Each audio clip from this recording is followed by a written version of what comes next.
Sir काट के कर दीजिए सिद्धू के हवाले, हंस हंस के कह रहे हैं मेरे जख्मों के शाले।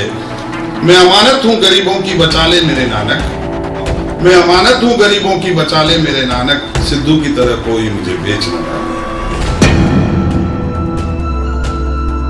कि सरहद से भागा हुआ सिपाही और घर से भागी हुई औरत फिर कभी सम्मान नहीं पा सकते। कभी भी ये स्थिरता वाला व्यक्ति नहीं है, न विश्वसनीय व्यक्ति है कि ये संतोषी आदमी नहीं है, इसको मन में कभी भी संतोष नहीं रहा, नंबर 1। नंबर 2, इसको गुस्सा बहुत आता है और अहंकार बहुत ज्यादा है इसके पास।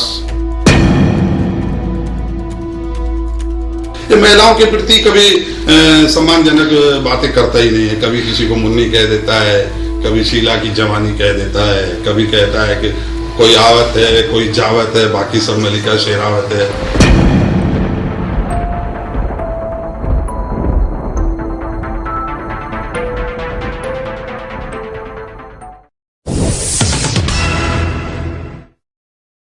देखिए क्या है कि ये अकालियों के प्रति नाराजगी दिखा रहे हैं। नाराजगी के कई कारण होते हैं। महत्वाकांक्षा ज़्यादा जो है इनके दिल में वो पूरी नहीं हो पाती है तो आदमी फड़फड़ाता है।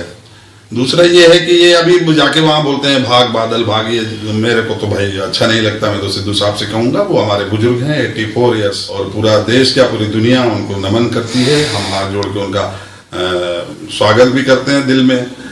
मैं तो भाई बादल साहब को बहुत प्रेम करता हूँ। ये भी कहता था, मुझे ही कहा है इन्होंने, भारतीय जनता पार्टी मेरी माँ है, भारतीय जनता पार्टी का मैं सच्चा सिपाही हूँ, मेरा किरदार है। और किसी ने शायद कहा भी है कि सरहद से भागा हुआ सिपाही और घर से भागी हुई औरत फिर कभी सम्मान नहीं पा सकते। दूसरा ये है कि आज इन्होंने कहा इंटरव्यू में कि साड़ा हक एते रख, साड़ा हक एते रख, लेकिन हम फकीर हैं, भगवान फकीर मेरा नाम है, मैं फकीर लिखता हूँ। और मैं तो कहता हूँ 11 साल में जो मैंने आपको करोड़ों रुपए की शायरी दी, जिसकी कीमत ही नहीं है ना, जो प्रेम से दिया जाता है उसकी कोई कीमत नहीं हो। तो सिद्धू जी जब मेरी शायरी पहले मैंने उनको जब सिखाने की कोशिश की तो सर फोड़ लिया मैंने, ये सीख नहीं पा रहे थे। फिर मैंने कहा उनको कि आप तो एक काम करो, मैं जिस स्टाइल में पढ़ता हूँ उसको आप कैच करो, मेरी कॉपी करो, और कॉपी करके आज वो शायरों का बादशाह हो गया तो बहुत खुशी की बात है। दूसरा एक शेर उनको बहुत पसंद आता था कि जो मैंने सचिन तेंदुलकर के लिए लिखा था। जिस दिन नर्वस 90 में सचिन तेंदुलकर साहब जब सेंचुरी मारी थी 15 शायद नर्वस 90 के बाद, तो सिद्धू जी का फोन आया, बोले यार भगवान दास जी एक काम कीजिए ना, मुझे एक बहुत बढ़िया शेर बना के दो, मैं टीवी पे जा रहा हूँ। तो थकन से चूर हो लेकिन सफर बाकी नहीं रखना, थकन से चूर हो लेकिन सफर बाकी नहीं रखना, इरादों में कभी कोई कसर बाकी नहीं रखना, तेरी मंजिल मुसाफिर सैकड़ों के सैकड़ों तक है, तू अपने वास्ते कोई हुनर बाकी नहीं रखना। तो ये तेंदुलकर की जी लिखी थी। एक बार वो उनको टीवी पे बुलाया गया, जिस दिन आपको याद हो श्री संत के लिए हरिभजन सिंह ने जिसको थप्पड़ मार दी थी, तो मेरे को बोले यार इस पे भी शायरी दो। अरे मैंने कहा यार इस पे कैसे शायरी दूं? मैंने कहा चलो आप टीवी पे पहुंचो, मैं आपको शायरी देता हूँ। उसके मैंने शेर लिखा था कि दर्पण में संवरने की तुम भूल न कर जाना। हरभजन सिंह के ऊपर उन्होंने मेरे से शेर लिखवाया था। देखिए जहां तक पेमेंट का सवाल है तो मैंने कभी उनसे लिया नहीं, क्योंकि ये भारतीय जनता पार्टी के सांसद थे जब मैं इनसे मिला था। और मुझे मिलवाने वाले स्वर्गीय श्री दिलीप सिंह जूदेव साहब छत्तीसगढ़ के जो राजा थे, उन्होंने इनसे मेरी मुलाकात करवाई। क्योंकि मैं भी भारतीय जनता पार्टी से जुड़ा हुआ हूँ तो मैं इनका सम्मान करता था। और ये हिंदुस्तान की सेलिब्रिटी थे और शायरियों का दौर सिलसिला चलता रहा, और मैंने कोई आज तक इनसे पेमेंट ली नहीं है, न उन्होंने कभी मुझे दी है। कभी भी ये स्थिरता वाला व्यक्ति नहीं है, न विश्वसनीय व्यक्ति है। भारतीय जनता पार्टी के रूप में इनसे मेरा काफी बिल्कुल नजदीक रिश्ता रहा। दिन भर में कभी IPL में इनको मैंने क्रिकेट में शायरी सिखाई। मैंने कहा शायरी पढ़ो, आप लाफ्टर शो में शायरी पढ़ो। पहले ये 50-50, 100 किताबें लेके घूमा करता था एक बैग लेके। फिर मैं जब गया तो मैंने सिचुएशन की शायरी लिखकर इनको दी। और जहां तक मेरा 11 साल का जो अनुभव कहता है कि ये संतोषी आदमी नहीं है, इसको मन में कभी भी संतोष नहीं रहा, नंबर 1। नंबर 2,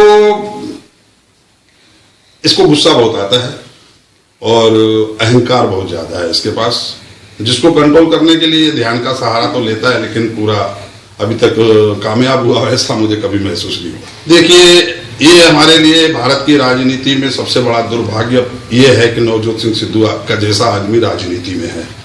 ये महिलाओं के प्रति कभी सम्मानजनक बातें करता ही नहीं है। कभी किसी को मुन्नी कह देता है, कभी शीला की जवानी कह देता है, कभी कहता है कि कोई आवत है, कोई जावत है, बाकी सब मलिका शेरावत है। और कभी इसने राहुल गांधी को भी पप्पू कह दिया, कभी किसी का मजाक उड़ा लेता है, कभी लालू जी का मजाक उड़ाता है। भारतीय जनता पार्टी की राजनीति में हमको तो यार कभी ऐसा सिखाया नहीं गया कि किसी का अपमान करो। महिलाओं के प्रति इनके दिल में कभी कोई सम्मान नहीं है। अभी देखिए ना, आप किसी को कई कह दिया, कभी कौशल्या कह देती, इसको खुद को पता नहीं होता। सर काट के कर दीजिए सिद्धू के हवाले, सर काट के कर दीजिए सिद्धू के हवाले, हंस हंस के कह रहे हैं मेरे जख्मों के शाले। जब इन्होंने भारतीय जनता पार्टी को छोड़ा ना, तो मेरे को ये शेर याद आ गया, लेकिन ये तो मैंने बहुत पहले भेज चुका हूं इनको कि सर काट के कर दीजिए सिद्धू के हवाले, हंस हंस के कह रहे हैं मेरे जख्मों के शाले। मैं अमानत हूं गरीबों की, बचा ले मेरे नानक, मैं अमानत हूं गरीबों की, बचा ले मेरे नानक। सिद्धू की तरह कोई मुझे बेच न डाले, सिद्धू की तरह कोई मुझे बेच न डाले।